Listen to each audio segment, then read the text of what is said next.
మా అత్తారింట్లో మగవాళ్ళందరూ non veg ప్రియులే.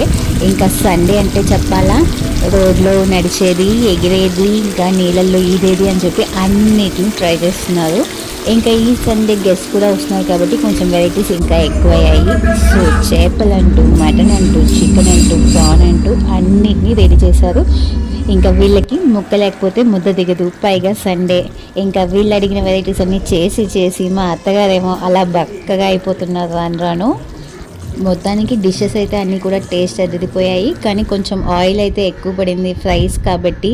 ఇది ఎప్పుడో ఒకసారి గెస్ట్ వస్తున్నారని చేసుకున్నాం, కానీ ఇలానే ఎప్పుడు తిన్నామంటే తొందరగా పైకి పోవాల్సిందే. సో వీలైనంత వరకు ఫ్రైస్ తక్కువ చేసి పులుసులు ఎక్కువ వాడండి.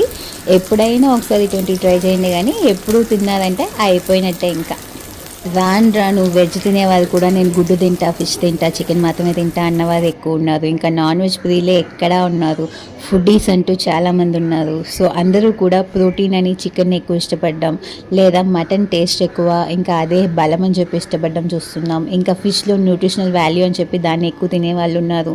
ఇంకా నేను ప్రాన్ మాత్రం తింటా, అది ఫ్రై మాత్రం తింటా అని చెప్పేవాళ్ళు ఉన్నారు. సో ఒక్కొక్కరికి ఒక్కొక్కలా ఉంటాయి టేస్ట్ బడ్స్. మొత్తానికైతే ఈ సండే గెస్ట్తో పాటు మేము ఇన్ని వెరైటీస్తో ఎంజాయ్ చేయబోతున్నాము. మరి మీ సండే మీకు ఎలా కుదిరిందనేది కమెంట్ సెక్షన్లో తెలియచేయండి.